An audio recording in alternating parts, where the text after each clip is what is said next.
Welcome to Norse Talk, information of the gods. I am Red Bearded Viking. This is Red Dranger. And once again, guys, welcome to Norse Talk. You'll notice a little bit of scenery change tonight. I am in my kitchen, so welcome to my kitchen. Tonight on Norse Talk, we are going to be making mead for the first time. Red makes mead on a regular basis. He's going to be running me through how to make my first batch of mead so that in 2 months from now, when it's at the bottling stage and ready to taste, and we do it live with everybody else for everybody to join us, we'll put the list out there of equipment and everything that you need. So if watching this episode on TikTok or YouTube, please hit that subscribe button on YouTube, you guys. Help keep that going. We're at like 200 subscribers now, which is awesome. But we'll have it up on YouTube so people can rewatch it. And you'll get an idea if this is something that you want to do by watching tonight. So when we do make the Pomegranate Mead with the community on community night in 2 months, you'll have everything you need and ready to go. We'll put the list up on the Discord and get you guys ready to go. So how you doing tonight, Red?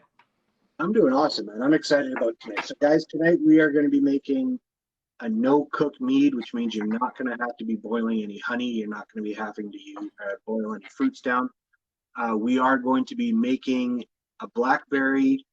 Me and Randy are going to be making a blackberry mead together. We're going to be using crushed up or liquefied actual blackberries in the must.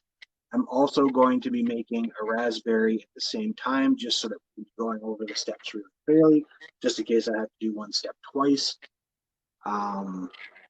Yeah, it's going to be a lot of fun. All the links and everything for all the equipment that we're going to be using are going to be posted onto our Discord here very shortly, so that if you guys do want to make mead with us, when it comes time to community mead making night, you guys can have all your equipment and we can go through it. We're going to be making a pomegranate on our first mead together as a community later on. That one is probably one of the easiest first non-traditional meads to make. With traditional meads, you have to be careful about nitrogen and stuff like that to make sure that it doesn't fail. And I don't want anybody having to fight with that, so we're going to be using recipes that do continually produce a good mead. So since we are making blackberry mead tonight, guys, I did use frozen blackberries that I blended up. So we got those ready to go. The other thing that we did ahead of time was made a cup of black tea. And then I've got my bucket here that has water in it that I haven't added the sanitizer to yet. So we can sanitize everything first.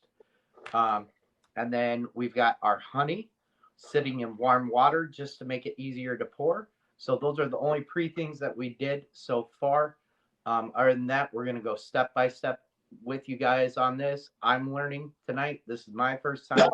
So Red will be running the show tonight, and I will be just following along and doing what he tells me.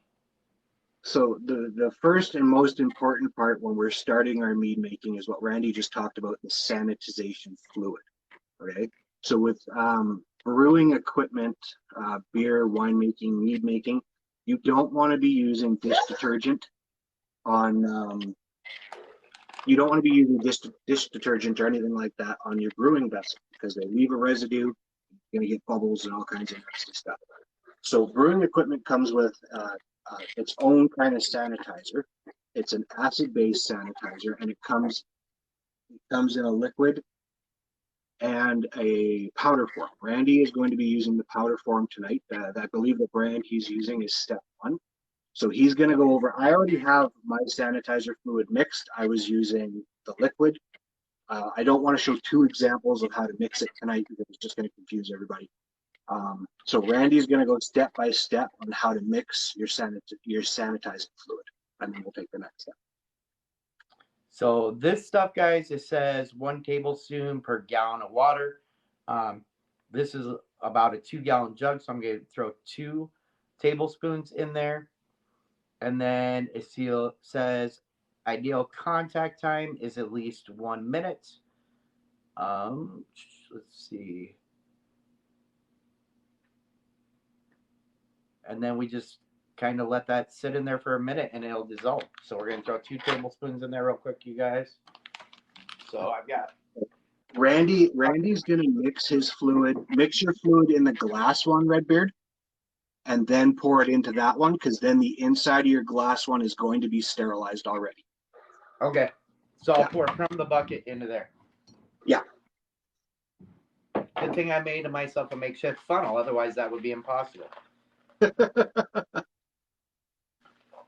one thing the kits don't come with, guys, that you'll want to get is a funnel. Yeah. Or you can be like me and be innovative and just cut the top off of a 20-ounce bottle of soda, and it fits perfectly inside the top of this. So you can use that as a funnel as well. Yeah. If you guys are going to be using a funnel for your brew, like if you're making a brew kit, go most Dollar Generals and places like that sell new funnels. Go get a new funnel. Please don't use the funnel that you've been using for 10 years for like gravy and all kinds of other stuff, because that does leave a residue and it is going to draw those oils into your brew. All right. I'm going to move on to the towel just in case I spill. Yeah.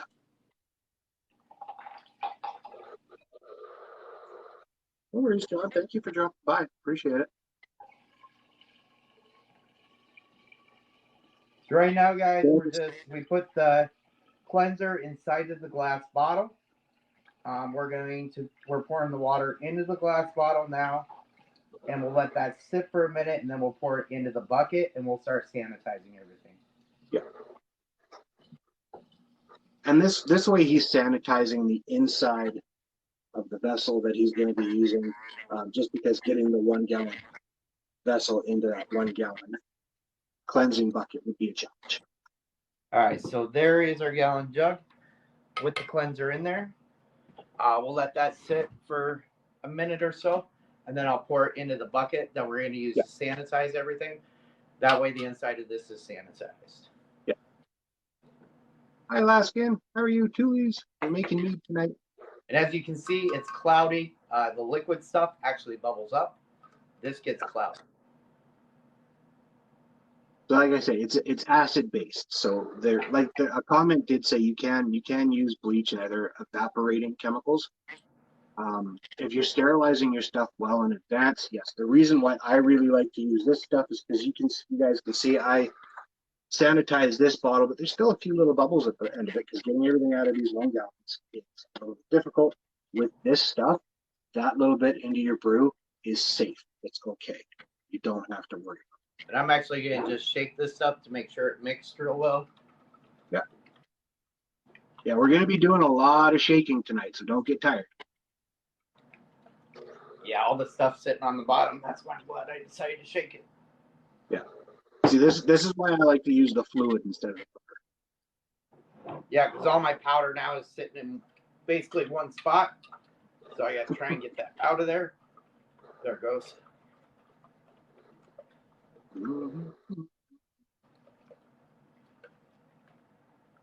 There we go. Now it should be mixed pretty well. We'll let that sit for a minute since it wasn't mixed.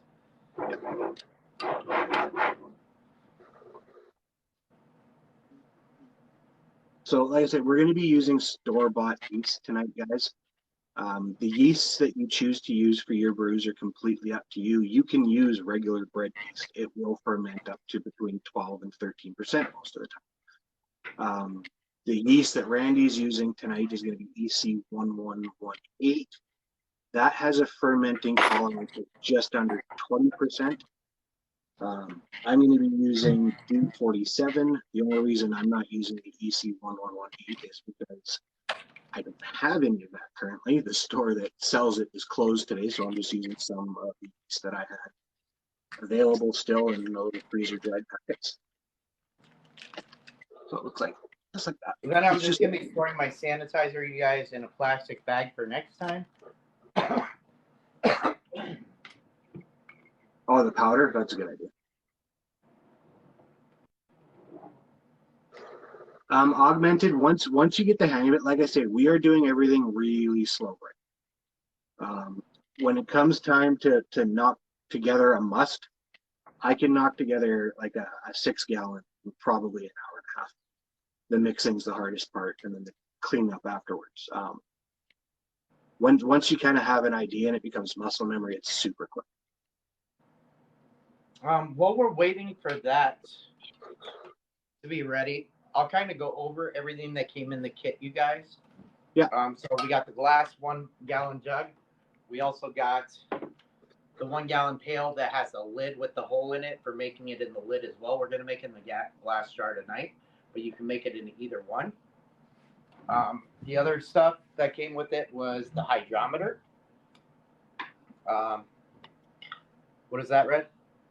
Airlock. The Airlock.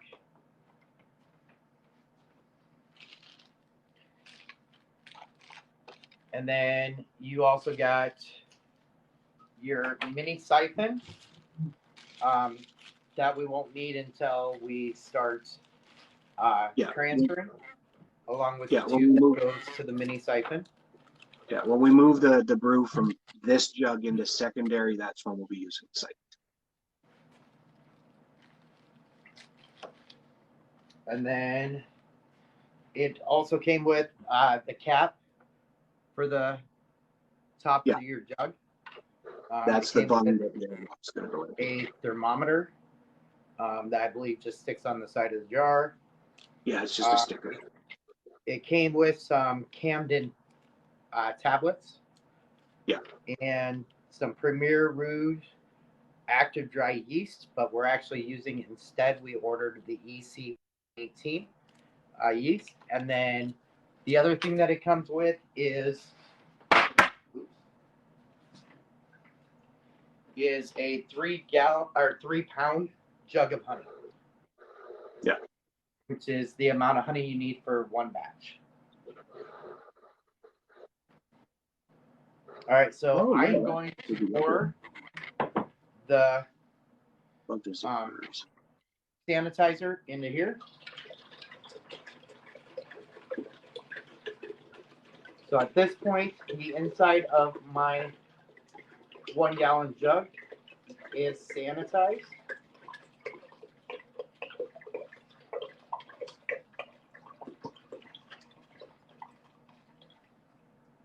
So now from here, I'm just going to do what Red tells me to. Yeah. So usually at this part, guys, if we were offline and we were just doing a must just by ourselves and we were going to be quick, I would now throw my airlocks, the bung, pretty much everything else that we're going to be using into the sanitizer water. The thing is that because we're going to be a little bit slow tonight, like I said, the sanitizer water is acid-based. So putting anything plastic in there for a long period of time is not a great idea. It'll cloud it and it'll just start to break it down. So now everything that I have to go in there is plastic. Yeah. So now that we have our clean jars. Do I need to soak the outside at all? No. The first thing that we're going to do is add the 3 pounds of honey to our fermenting jar. So I have 2 to do, so I'm going to go grab my honey and my funnels right here. I'm going to make sure that I get my funnel. Do you want me to mix the yeast in with that glass? Oh, yes. Yeah, we can do that as well. Yeah, let's do that. Let me go grab my honey, then we'll prime the yeast, and then we'll move on to that. All right, so you guys, I just got a little bit. I took a little bit out of my, because I have 1 gallon of spring water. I put a little bit in a glass, and then I'm just going to open my package of yeast and add that.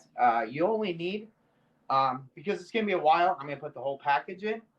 But technically, you only need a half a package of yeast for 1 gallon. But I know if I don't use it all now, it's going to end up getting wasted. So Red said go ahead and use it all. So I'm going to pour the whole packet of yeast into the water. Do I need to stir this up at all? Yeah, so once it's in the water, usually what I did is just kind of grab it from the top and just start kind of mixing it. You don't need to be super rough with it. And technically this step, guys, if you just add this dry yeast to your brew at the end, it's still going to work. This is the best test to just make sure that you're putting in a live, healthy yeast so that, because you're actually going to see that this is going to start getting really cloudy. And in about 20 to 15 minutes, it's going to start getting fairly active and it's going to start looking like frothy oat milk. That way we know we got it cloudy. All right, so we're going to set that aside, guys. And you said the next thing is the honey, correct? So Yeah, I we're am gonna going put, to, real quick, I'm going to sanitize my funnel, guys. yeah. Because I will be using that to transfer the honey into the jug. So I want to make sure that that's nice and sanitized. So I just stick that in the bucket, and now it's ready to go. Yeah. And then you're going to add your 3 pounds. And like I say, tonight, guys, I'm using what's just under a 6-pounder. So I do have a food scale underneath each jug that's been zeroed out. So I'm just going to, and it doesn't need to be exactly 3 pounds. Like I said, this is all against it. We are also going to be fermenting, or we're adding the sugars from the berries to it as well. So in theory, you could knock it down to a little under 3 pounds and you'd still be okay. We're fermenting to tolerance. I tend to like a little bit of a sweeter mead anyway. Most people, especially for their first mead, if you have something that's really dry and bitter, it's not as pleasant. So fermenting on the sweet side is not.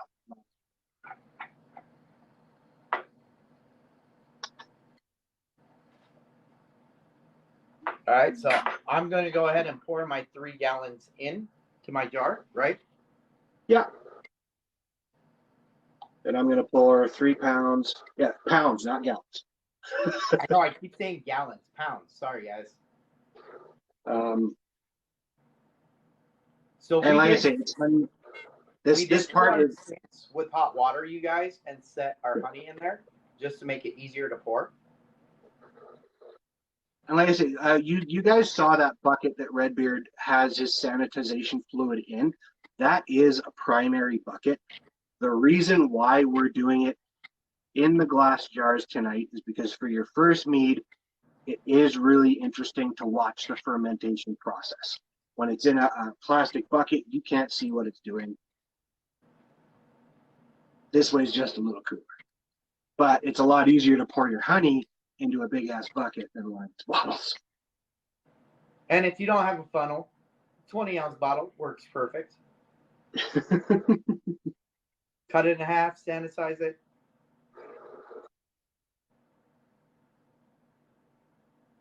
So the first brew I ever made before I got my 7-gallon bucket, I had my 6-gallon glass fermenter, my big one. And the first big brew that I made was in that fermenter. And that one took 18.5 pounds of honey. Jeez. So I sat there for hours with a funnel, and I used a honey from an apiary in town for that one. So it came in buckets and not nice bottles. So for hours, I was like, bonk. Like, it was crazy. That's why I got the bucket. So while we're waiting for all this honey to strain through, Red, if you're going to, once we get to 2 months out and we're ready to bottle it, where do you suggest you get, like, do you know a good place to get bottles? Me personally, I kind of like to get those ones that you can reshut to have the little clip on the top. Yeah, the swing tops are the best bottles. You can get those on Amazon. There's a lot of buy and sell groups. So a lot of the brew making community participates in the buy and sell groups on Facebook and stuff like that. So there's almost always bottles available that you can sanitize and read. Old wine bottles, if you have a corker. Most of the time, I long-term store my stuff from the big fermenters into these little ones. And then this is where they'll sit until I'm ready to drink that particular bottle, in which case I'll bottle it in the small. So I don't use a lot of corks and swing tops and stuff. Most of mine are twist tops because they don't sit in the bottle very well.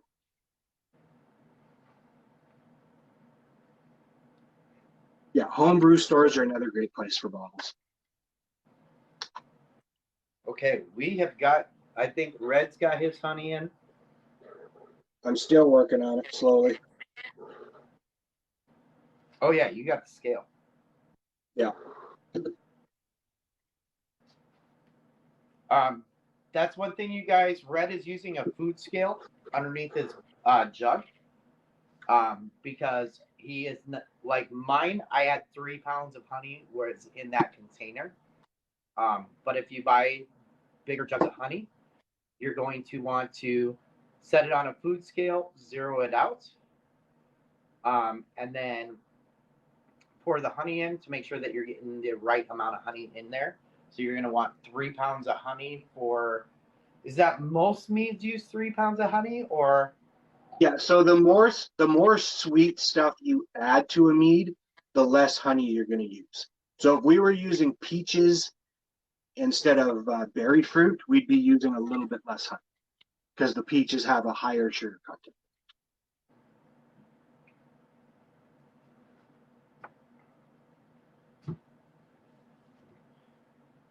Yeah, reusable flip tops are the best choice. I have a bunch of little ones, little flip tops that I use for giving sounds. Yeah, see, I'd like to get some of those flip top ones inside the corks. The corks are nice if you're like going to just drink the whole bottle, which I usually do anyway. Yeah. Well, if you're going to be putting a bottle away for like 5 years of storage, that's when I'm thinking you're going to want to cork that bottle.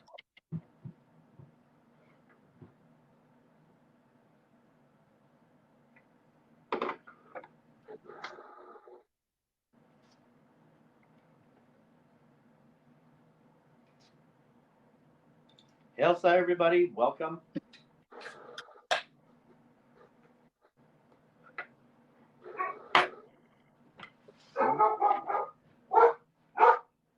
There's the dog.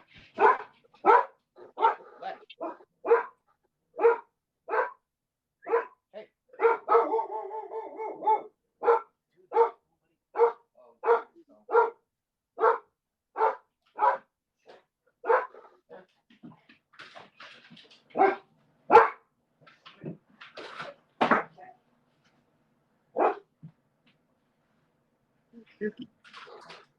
There. I'll let you out. Sit.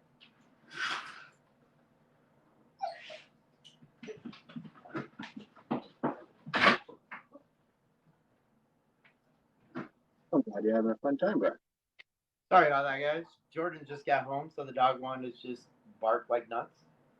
So, guys, when you go out to buy your first, like if you're buying your honey from a store instead of going to an apiary, that's fine. I'm using just Costco Kirkland brand honey.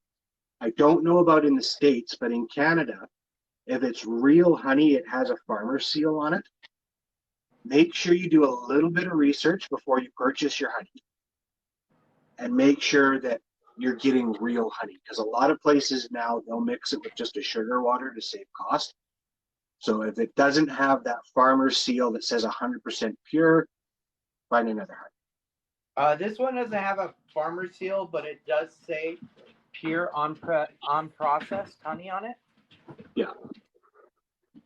So if you're in the States, it may not have that seal, so you're going to want to look for something that says pure and unprocessed. Yeah. And you can use a processed honey. You can use a non-processed honey. You can boil your own honey out of a honeycomb if you want. There's lots of different options. Like I said, you just want to make sure that you're using real honey. Randy, go ahead. Watching. Look at the difference in color between our honeys. Yeah, so what I'm using is just a traditional wildflower, and I think yours was a buckwheat, wasn't it?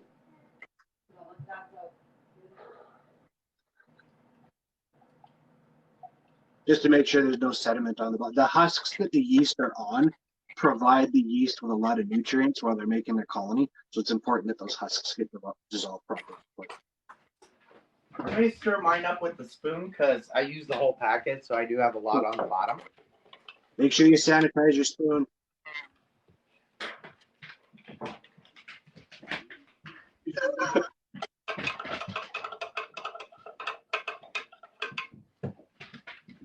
So right now, my yeast does look like chocolate milk. So we say processed, but what we should be saying is pasteurized. So there's pasteurized and unpasteurized honey. Honey, like milk, is brought to a certain temperature most of the time before it's sent out to stores because it kills a lot of bacteria and stuff. Yeah, mine just says unprocessed. Yeah, unpasteurized honey is just fine. It will add I think it adds more complexity to your brews. It's just a little bit more expensive because that's when you're getting it from the apiaries instead of the store. So I'm just going to show you guys my yeast, and then Red can look at it too to see if it looks about right. Yeah, nice and milky. Almost looks like oat milk, like oat beverage. Okay, so the next step we're going to do. So the next thing we're going to do is we're going to add our black tea. So in this recipe, guys, we use a cup of black tea just because the tannins in tea, so that, you know, that bitterness you get from a tea bag when you, like, if you drink unsweetened tea, you get that little bit of bitterness. That adds a lot of complexity to the mead and really stops it from having that over sweet taste when it's finished. So it's just a regular cup of steeped black tea. I have 2 cups here, one half of it's going up, this one half is going up.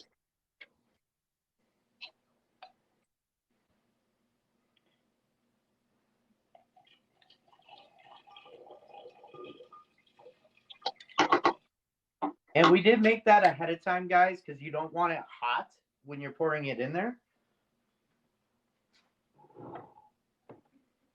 We want the temperature of the brew to be as room temperature as possible. Don't want it too cold, and we definitely don't want it too hot because we don't want to kill the colony.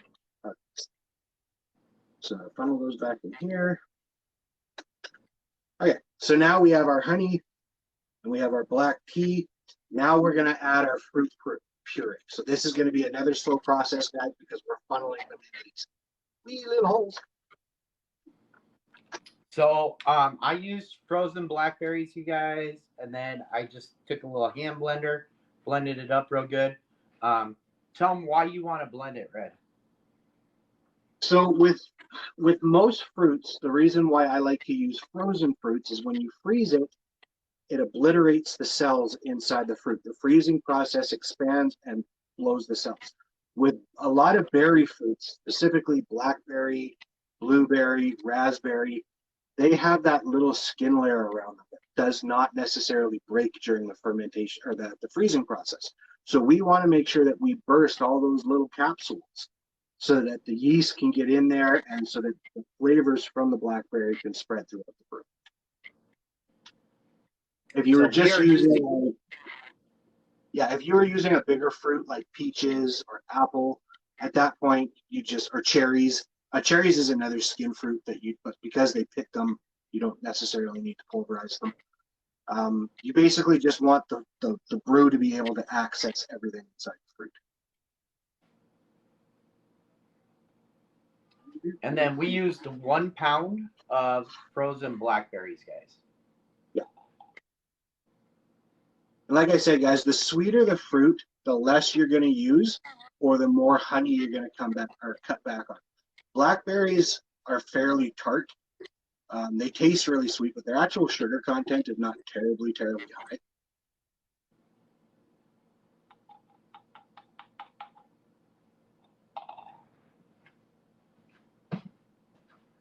So that's going to go in there.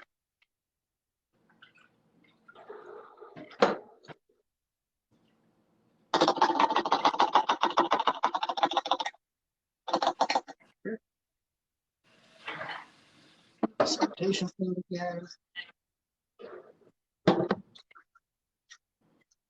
Now we'll put the rest. All right, so at this point, what we have in here is we've got 3 pounds of honey, we've got 1 pound of blackberries, and we've got 1 coffee cup of black tea.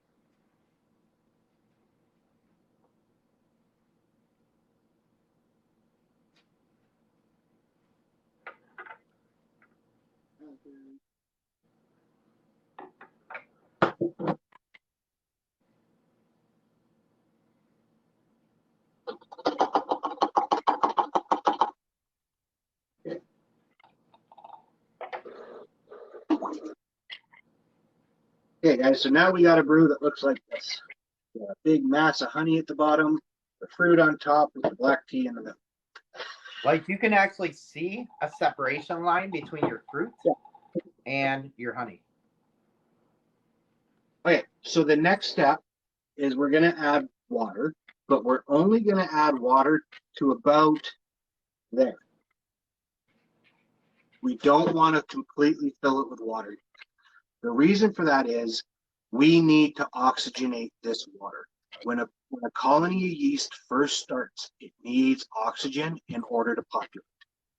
So we're going to add water to about here, and then we're going to be putting a topper on this, and we're just going to be shaking the shit out of it for like a good while. So you're gonna see us get our arms work out. That's why I was telling Randy to calm down, shaking earlier, you know, in the private call. So at this point, do I want to start soaking my plastic pieces? Your plastic pieces? Yes. No, not yet. No, we're in no rush for that. We'll do once we got this stuff ready. That yes, you can. Do you have?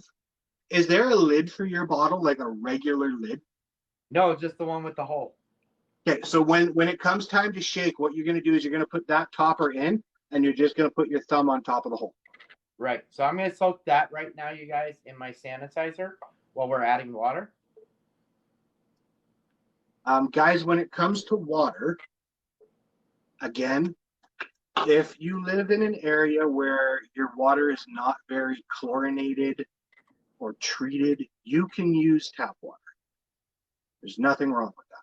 If you're in an area where they really heavily chlorinate or fluoride the water, you don't want to use that in your brew because that chlorine will actually stop the yeast from making a proper colony. At that point, your best bet is to use just bottled spring water. And a bottle of generic spring water, you guys, at Walmart is like a little over $1. Yeah, it's like a couple of bucks. Please do not use, and I'm not cutting them down, do not use Dasani bottled water for your brews. Dasani reverse osmosis their water, and then they add minerals back to it, along with a decent amount of potassium sulfate, which the yeast do not like. So I'm just using the Great Value Walmart brand water, you guys. Yeah, that works. I've used that.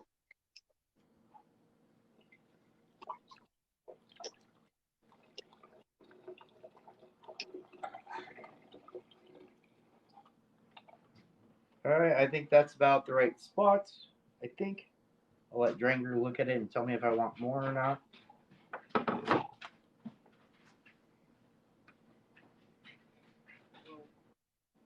Yeah, no, that's good. You don't want too much in there because you don't want it to be like a pain in the ass when it comes to shaking. So basically now you're going to put your topper on it and you're just going to shake the living shit out of it.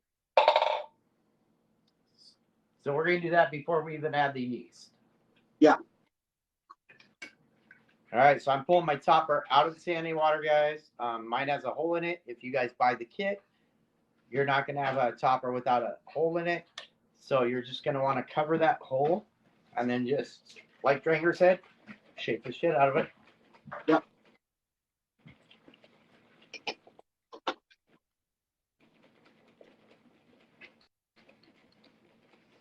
I actually, like I say, I store my mead long term in these bottles, so I do have resealed lids for them, which makes the shaking easier.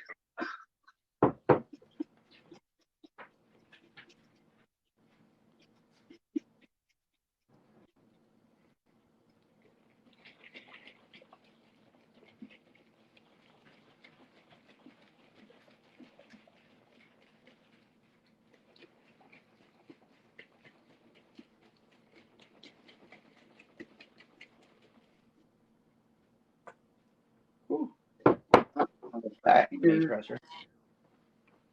Yeah, let the pressure out every once in a while. So that should be shooken up pretty good.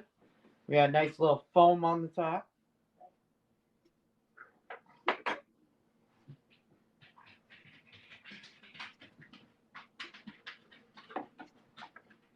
So just keep checking the bottom of your bottle or red bed and make sure the honey is not re-solidifying on the bottom.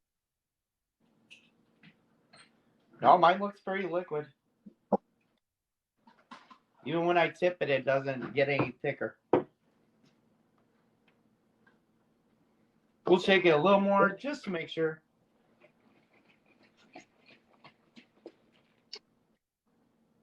This one more time.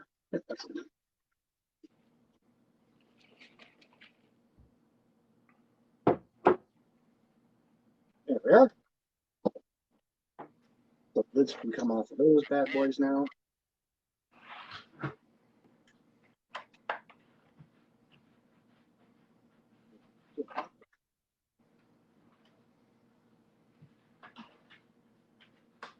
So what are we writing down? I'm just writing raspberry and blackberry because I'm going to have to do notes for 2 and I don't want to forget. You don't have to write anything.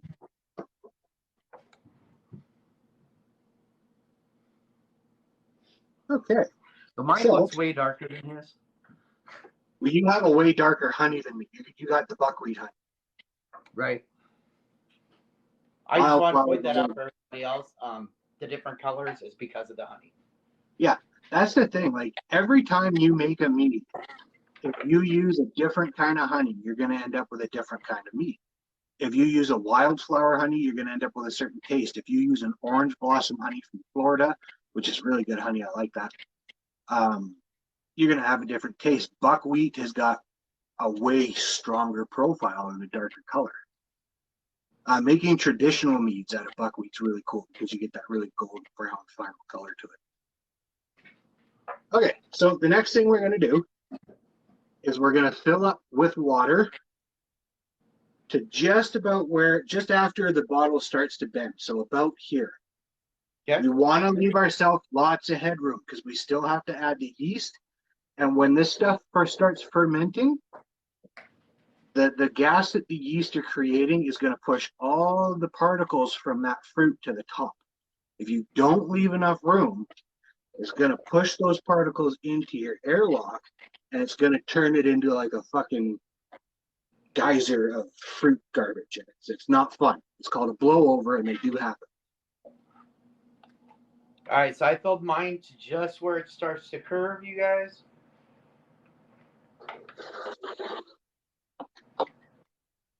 Yeah, this is the part where you don't want to be green.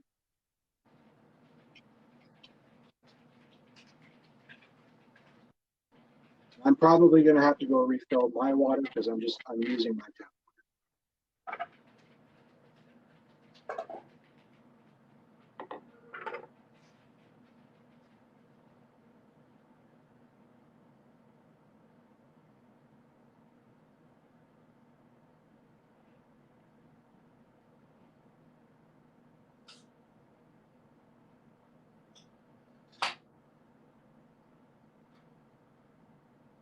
There we go.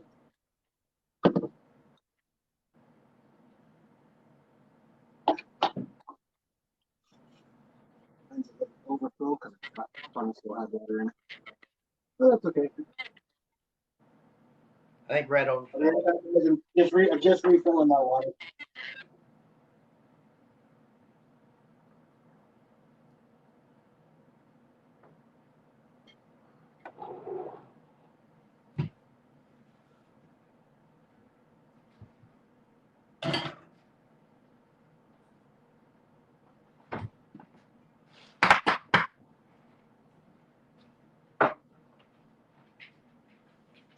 Just kind of cleaning stuff up a little bit as I go, guys.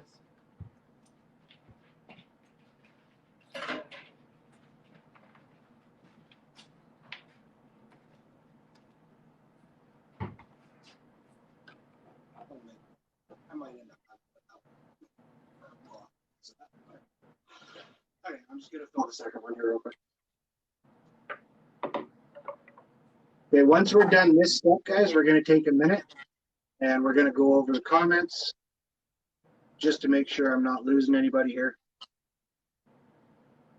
I'm just gonna put a couple things away, clean as I go, just make it easier when I get done. Like I said, guys, because this one is going to be the one that was put in on YouTube, I won't be reading too many or responding to too many of the comments on here because anybody watching the YouTube won't see them. But we will be going to Q&A when we're done this. So if you do have any comments or questions, you can shoot them out here.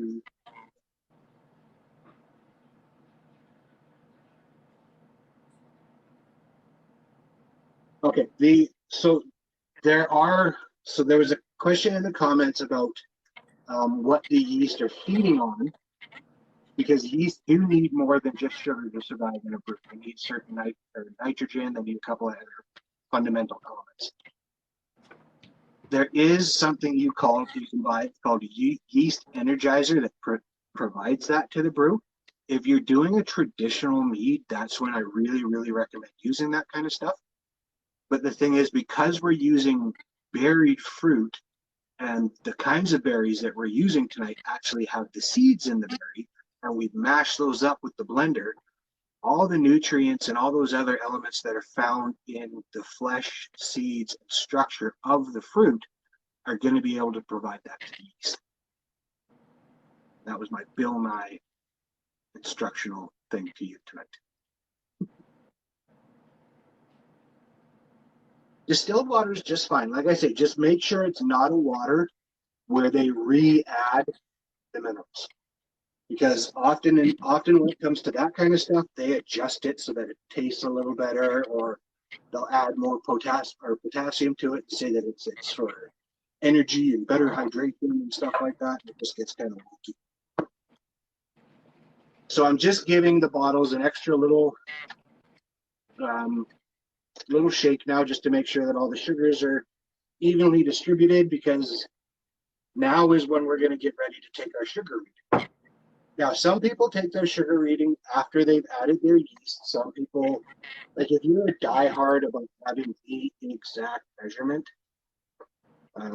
you know what, I'm actually going to lose just a wee bit of this.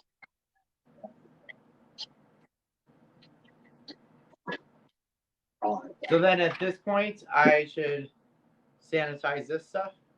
Yeah, sanitize your hydrometer and the beaker that you're going to be using. So like I said, guys, taking a hydrometer reading is there's two different ways to calculate alcohol volume in a brew. One is using a hydrometer. The other one's it's a digital tool. I can't remember the name of it all of a sudden. It's a lot more expensive. For your first brew, you do not need to take a measurement if you don't care what the final alcohol volume is. If you're just making a first brew and you don't care if it's 7% or 19%, you just want to make a brew and try. You don't need to do a sugar reading. It just is nice to know how your recipes perform with certain yeast. Like I said, tonight, Randy's using EC1118. That yeast has a tolerance of up to between 18, 19, 20% alcohol. And what that means is that once the alcohol percentage gets to a certain point in the brew, that alcohol itself will kill off the yeast. EC1118 can handle more alcohol than the D47 I'm using tonight. The D47 I'm using tonight typically only will get you to about 14 or 15% alcohol before the alcohol kills off the colony. So that's called fermenting to tolerance, and that is the easiest way to make it.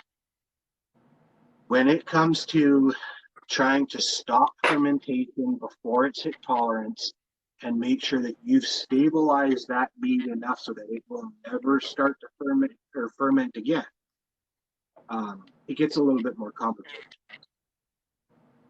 The reason why you want to make sure that a mead is done fermenting before you put it into a bottle is for obvious reasons. With a corked wine bottle, it'll blow the cork out of the bottle.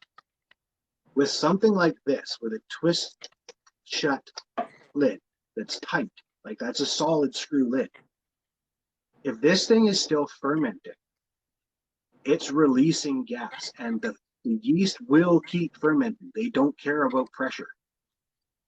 So they'll continue releasing gas, and what this will turn into is a very large hand grenade. And if one of these goes, and this is my safety thing, times. Please do this part properly. Do not shut a brew completely off until you know it's done, which means you've gone through primary, you've gone through secondary, you've taken a last reading before going in the bottle, and you've stabilized it with something to make sure that even if the temperature gets perfect, it will not ferment again. Because if one of these blows up and you're near it, this will fuck you up. This is a big bottle of glass. It will create big shards. If you have, and hurting yourself is probably the worst thing. I store all of these together when I'm done. So if I have one bottle that's not fermented proper or not done, and it detonates, it's going to blow up a lot more of my, which would be horrible, horrible thing. So take your time and make sure it's done properly.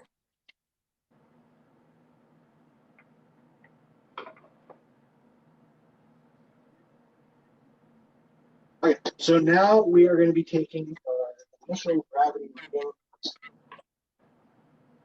This is always a little bit difficult to do with a fresh must. I would typically want to go let this sit for a couple of hours before adding the yeast and then doing it just so that this foam settles. But it's okay. We're not making this for commercial reasons. So what we're going to do is we're going to take our test tube and we're going to fill it about 3/4 full with the must we just made.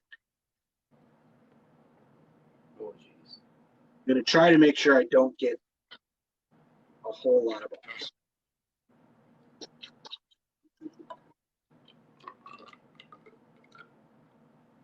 You said 3/4? Yeah, about that. We're just going to try to let that settle off a little bit. All right, there's about 3/4 plus everything I spilled. So the more sugar content you have in your must, the more buoyancy the fluid has. So the higher your hydrometer is going to rise. So if you're making a really low sugar content mead, you're going to have to put more in the vial to get a reading. Otherwise, your hydrometer is just going to sink. And it needs to be floating to get a reading. All right, so I'm going to grab my hydrometer out. Yeah. So for people that haven't used a hydrometer, the bubble goes down. Yeah, just like that. It's just like a temperature gauge for like an old jacuzzi tank. Right. So that goes into the must. I always put a little bit of a spin on it and then listen to it. If it is tapping the bottom, you're going to have to put a little more fluid in. Mine is just floating off the top. And I am sitting at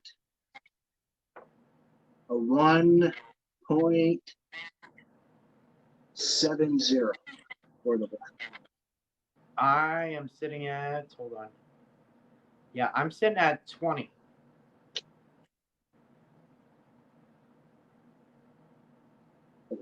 Look on the other side. So there's going to be two sets of numbers right there. Okay. Look for the one that starts with a 0.000.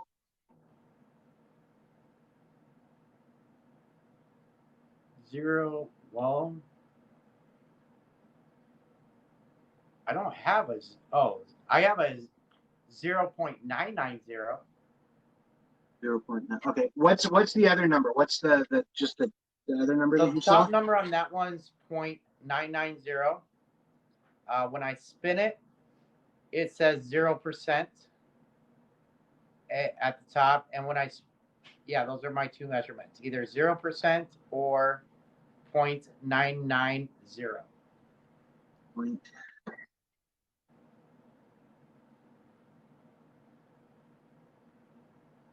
So 1.990? No, 0.990. That's weird. And that's the reading where your fluid is touching the hydrometer, right? So right at the top of the fluid. Touching the hydrometer, it's reading at 10. At 10, and that's on the next number after 10 is 1.100. 1.00. Okay, write those numbers down, and when we're done tonight, I'm gonna get you to put your hydrometer on camera for me, just so I can see the numbers. Let me drop it again, because, yeah, okay, so it's at 20, not 10. So I'm gonna while write you're both doing that, numbers I'm just down. gonna get a I'm gonna reading write off the the 20 Raspberry down. one. I'm gonna write the percentage down as well. The other number down as well, which the other number is at 15%.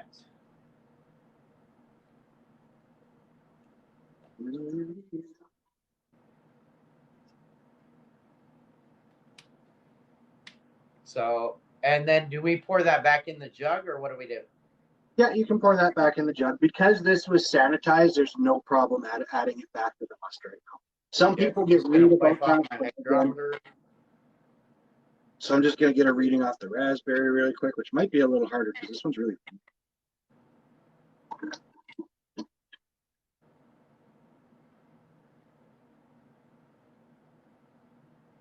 This one's gonna have a Pour this back in the bottle, guys. in the bucket. Okay. All right, now that I got it wiped off, I'm just going to kind of read what it says on the hydrometer. Yeah, it doesn't really give. Okay, so approximate potential alcohol by volume was 15%. Again, that's going to be dependent on the yeast you're using too. Don't trust what it says your percentage is. We won't know until we do the formula when it's done fermenting. Right. All we're looking So for right just now going is by what the this sugar without content is. any yeast in it, we were looking at 15% without yeast, which is about what most stores sell their meat, is between 15 and 20%.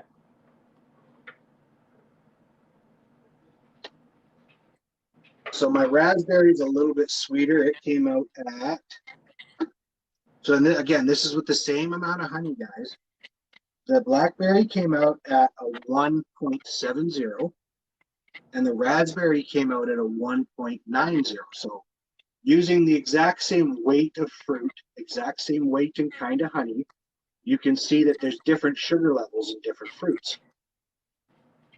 Now, this one wasn't major enough to cause concern with the recipe, but you can see that if you were using a really sweet fruit, like a really ripened peach or something, that your sugar content would be closer to a 1.150 or something.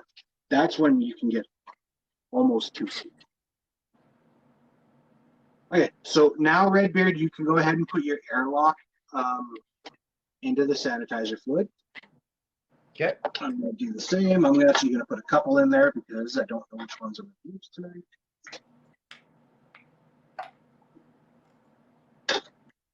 And I'm going to take it apart, guys, so that every piece gets sanitized.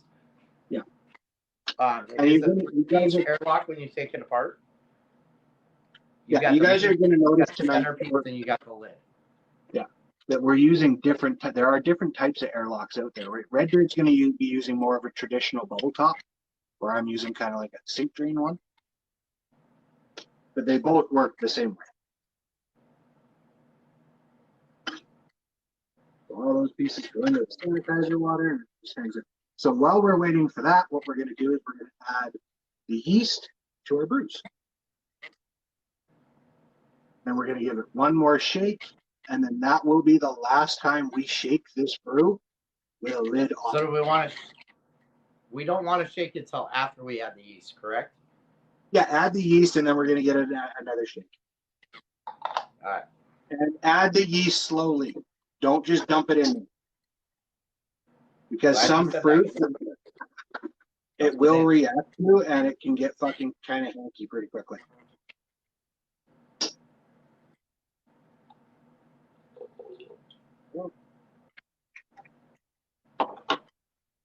And when we shake it, we're going to be shaking gently.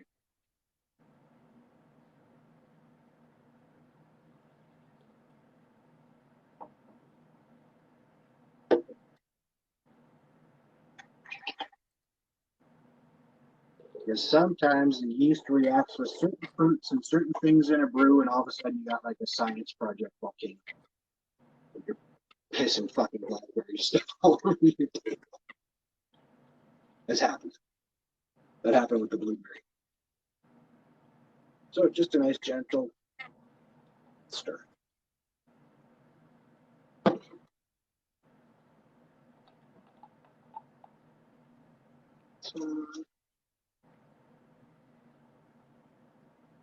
And again, and I'll stir.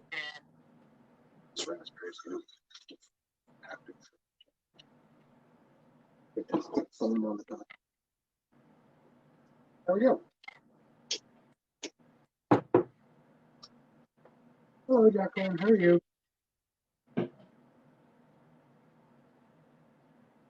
You got more foam on top of yours than I do. That's okay. The foam is just the way that you don't want lots and lots of foam. The more headspace you have, the better. And you have a good amount of headspace. That is a good looking brewery.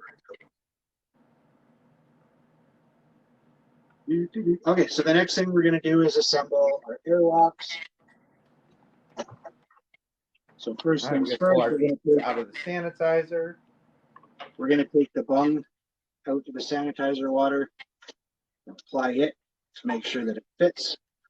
These bottles are notorious for when they're a little wet, they'll fucking fire the cork back in. So you do want to make sure that it's seated and tight, because when you do add the airlock, it is going to put additional pressure on it and it should stick it up. And the bungs come in all different types of shape. This is a small little latex one. You got traditional rubber ones, you got plastic ones. I like the traditional rubber ones. Mine's plastic and it does not fit that great. Yeah, they can be a pain in the ass. Like I say, you might have to dry out the bung and the inside of the bottle. Like it's got a little lip on it, so it can only go like so far. Oh, that's good. So we're just gonna tap it a couple times. If you're not happy with that one, use some hair ties and kind of use the finger groove and like hair tie it down to that. And then when you're in town the next time, go to a U-Brew store and just buy a rubber bung.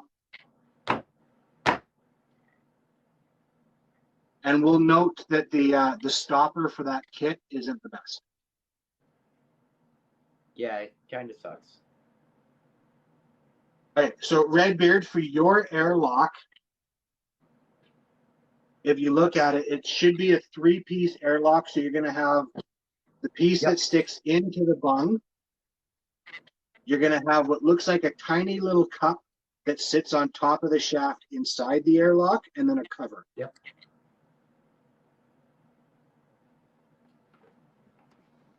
Got all those. I wonder if that's what that clip was for. Yeah, I'm thinking that clip might be for that airlock or that bung. Just trying to figure out how it would work. I'm guessing. Thank you, Casper. Yeah, copper wire works well as well. Any kind of even solder workable.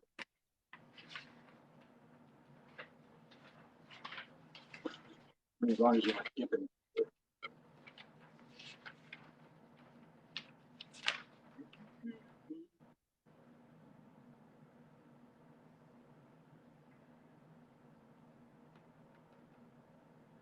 Hi, Redma. How are you? Welcome to mead making night. Got a raspberry and a blackberry. Redbeard's got a blackberry using a buckwheat honey, just like his. My blackberry and his blackberry are also a lot darker.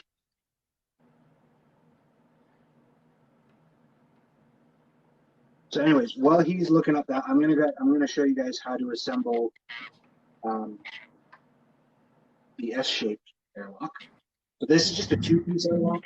It comes with this part here, and then there's a little lid that goes on the top. So that 5-1 switch around the bucket here. There we go. And this is going to go. So basically, you're going to see on the airlock, it's going to have a line that says fill to here. So you're going to fill the airlock with the actual sanitization fluid that we're using. Don't fill it So with do I just need to water. put water in this one? Yeah, Oh. yours is going to have water in it, and it's,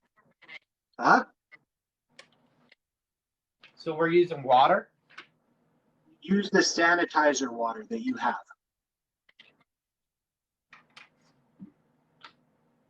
And fill So it, you're going to because fill mine that. has a fill line.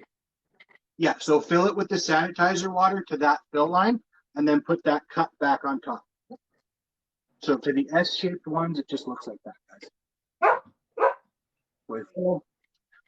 And this little end, and my hands have been in and out of that sanitizer all night. That's why I'm not too worried about this, in case you're curious. And then this piece goes in to drive bung in. And I always keep a few elastic bands just because I'm paranoid. One over there.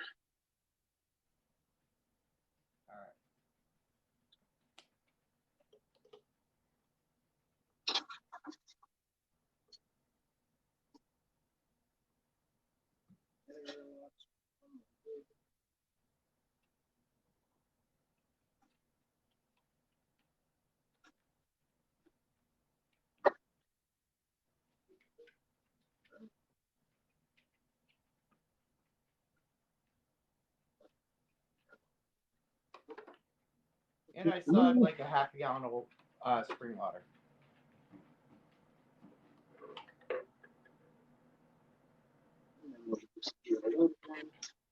Goes in. Here. So airlocks, guys. The reason why we use an airlock, if you've ever looked into any kind of brewing, you're already going to know the answer to this. So if I'm boring you at this point, apologize, but it is important to talk. So like we were talking about before, when a brew is fermenting, the yeast are releasing gas. And if the gas have nowhere to go, it builds pressure and then these go boom.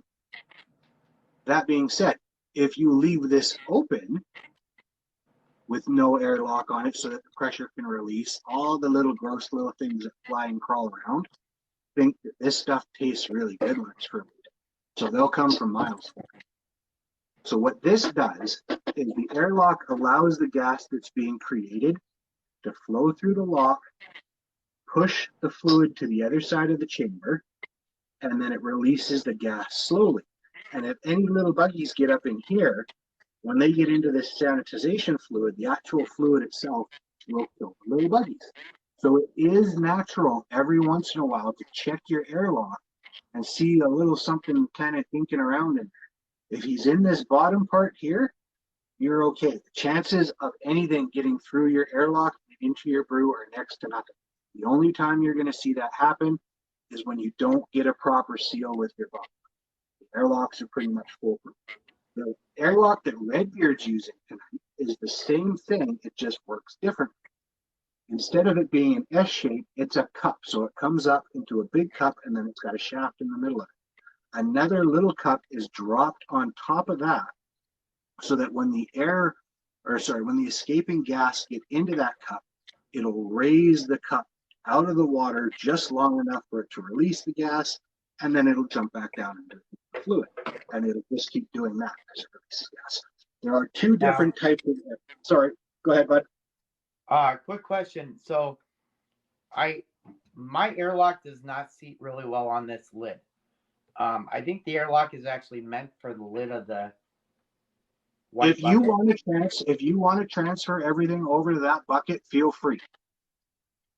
Okay, I'm going to dump the water out and transfer it now before it sits too long, guys. So if you guys want to do it, we did in the glass jars so everybody could see what was going on.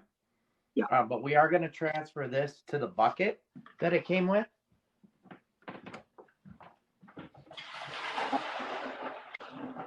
So if you guys do buy the kit that we list, use the bucket to make it, and then transfer.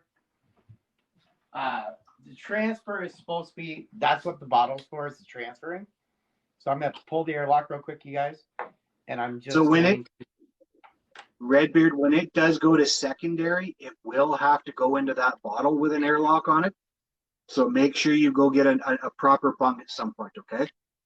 Okay, yeah, because that airlock just, I don't like the fact that it's, if you bump Yeah, it, no, you're gonna unseal it. yeah, trust your gut. Like I said, that's the thing about the kits is they're always a little finicky. So we're just gonna do a slow pour. This is a raspberry. This is a blackberry. He's working on a blackberry as well. He's using buckwheat honey for his blackberry, which is why his looks a little darker than this one. This is a wildflower. So is this.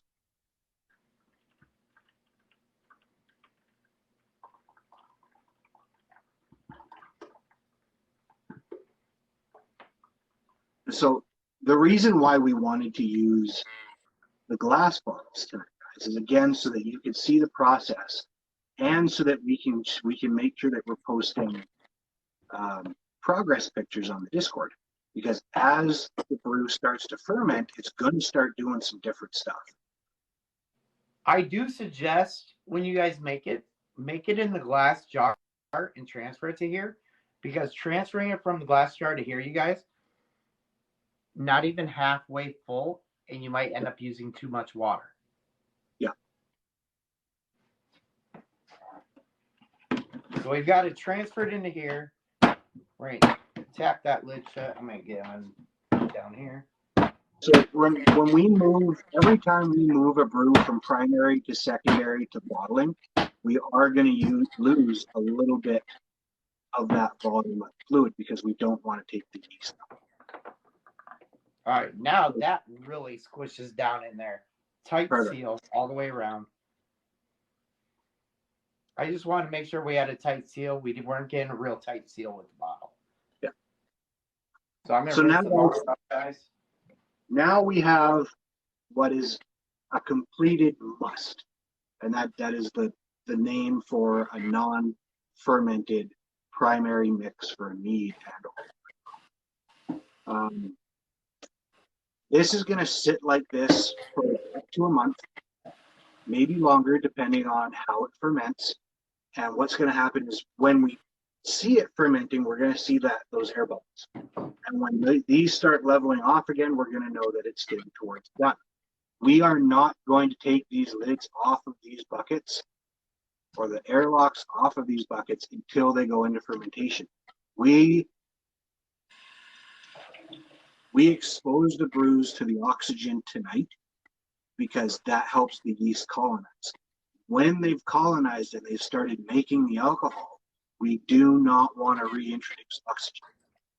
What that's going to do is, if your alcohol content is under 10% and you add a buttload of oxygen to it, what you're going to make is really honey-based vinegar. It's going to kill the alcohol, and you're going to end up with a really raspberry vinaigrette kind of honey. It's really hard to make mead accidentally do that because mead ferments differently than regular sugar wine, but it still is a risk. So until this is ready to go into secondary fermentation, which is basically just conditioning fermentation. The primary one is where you're going to get most of your alcohol volume. In secondary, there's still going to be a little bit of fermentation, but it's way less. So what we basically want to do with these now is these are going to be put into a room temperature area of our home, preferably out of direct sunlight, though that is a debatable argument. Some people say sunlight has no effect. Some people are adamant that it does. And then once a day for the next 30 days, all we're going to do is we're going to come up, we're going to look at our airlock, and we're going to make sure that it's doing something. Within 6 hours, these should be active, and you could start to see little bubbles. So once a day, we're going to check the airlock. We're going to take the brew, and we're just going to give it a gentle little swirl. And what that's going to do is make sure that any of the yeast that is in here that starts colonizing, sometimes what they do is create what's called yeast rafts. And that's when they all decide to bunch together and they float to the top. And that can freak people out because it can look like gold sometimes. But with yeast rafts, if you give it a mix and they dissipate and don't float up right away again, you know it's the chances of getting a mold in a mead where you've sanitized properly is very, very, very small. But this is the most sensitive time for it because there is no alcohol line. Once this thing gets to about 10, 12% alcohol, we're not as worried because the actual alcohol is going to be killing anything that's in there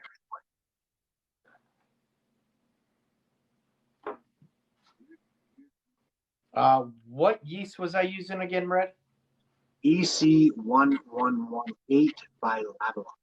And I was using their D47 because I could not find it. So EC1118 is a champagne yeast. It is yeast on steroids. It is designed to get maximum alcohol per volume out of it as possible. There are some companies that claim to sell yeast that'll be 25, 30%. I have never seen an alcohol get to that percentage where it has been measured right without getting into distilling at that point. 20% is usually the highest you're going to see something naturally ferment. Because I mean, think about it. If you're a yeast, you're a biological being. You're not surviving in something that's made up of 30% alcohol. It's going to kill you. That's rubbing alcohol. You could sanitize and clean furniture with that at that point.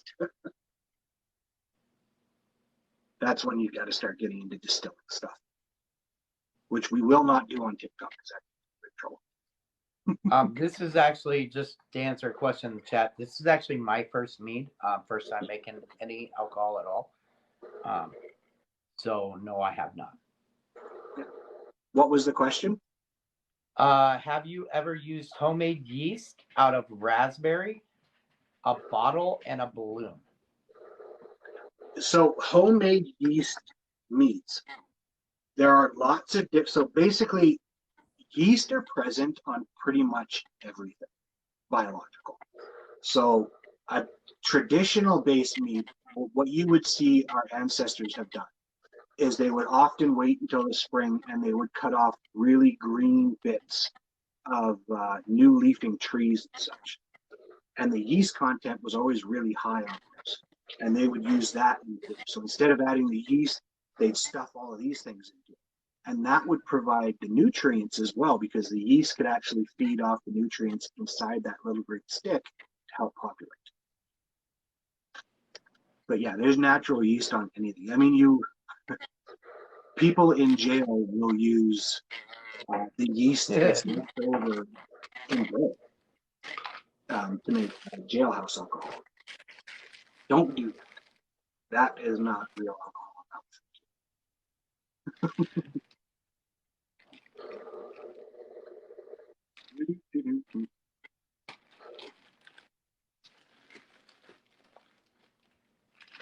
Does anybody on my side have any questions? I am kind of peeking at the comment section now. Oh, thank you for the follow. Everybody that is following tonight, that are new followers, thank you for the follow. I can't see your names. Yeah, you guys are awesome. Great. Norse Leprechaun, welcome. How are you? I'm just putting all my stuff back in bags, guys. Just keep it together. I'm on the side of the camera right now. So yeah, so basically, I don't place anything. So I'm just gathering everything together to make sure everything stays together. Since we won't really be doing much with anything for about a month, and then another month before we can try it. So I just want to make sure I got everything kept together. Yeah, we did do a hydrometer reading on both. The raspberry came out at a 1.90, and the blackberry came out at a 1.70, which is a happy volume. I'm happy with that, especially because we're using B47, which isn't going to ferment to much more than 14 maybe. So we should end up with a natural sugar. Happy with that, especially because we're using B47, which isn't going to ferment to much more than 14 maybe. So we should end up with a natural sugar level that's going to make this still sweet. Very nice mead for the spring, summertime, which is probably when I'll drink these ones.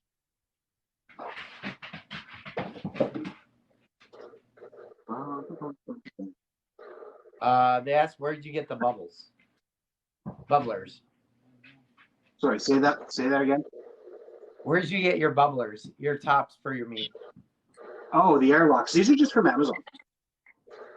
So if you just go into Amazon and go mead making equipment, wine making equipment, you're going to get lists and lists of this stuff. These Airlocks came in a pack of 5, and I think they were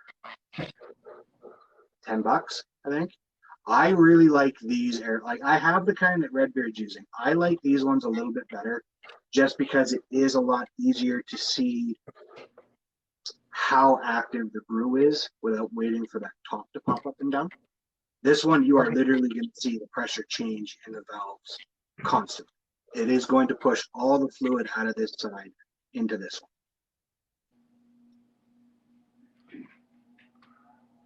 1.0. Dark Goddess, there is going to be a list going up on Redbeard's, or sorry, on the Norse Talk Discord. The link is in Redbeard's bio, where we are going to be putting the kit that he used tonight, as well as the stuff to make your own kit if you feel like doing it that way.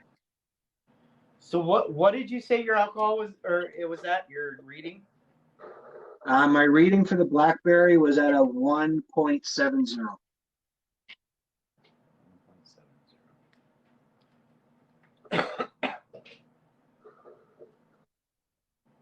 Yeah, and so, sorry, I meant to finish. So the list for all the equipment will be going up, and we will be doing a community live, or mead making live, which means we are going to have Discord open with a video call, so we can have up to 10 people in there. Plus, we're going to have people in the boxes on TikTok, and we are going to be making a pomegranate mead for anybody that wants to participate and has the equipment. The reason why we're making pomegranate juice is super easy to locate in just about every grocery store. The way they ship it, they don't use a lot of preservatives in pomegranate juice because of its acid and sugar content. It doesn't tend to rot all that quick in the first place. So it makes a really good brew, and you don't have to worry about having any of the solids from the fruit that potentially worry about having stuff. So it's a really nice, and it's a really good first meat too. Pomegranate meat is super tasty. So this has been an awesome night, you guys. What we're going to do is in 1 month, we're going to come on with another episode where we are going to move it into secondary. Yes. At that point, we will do an episode, teach everybody how to move it to secondary, and then a month after that, it'll be ready for bottling. So in 2 months, what we did tonight will be ready to drink. So with that being said, we're getting ready to move into the Q&A. You guys have all been amazing tonight. I'm glad you joined us for mead making night on Norse Talk tonight, you guys. Do you have anything else before we move into the Q&A, Red?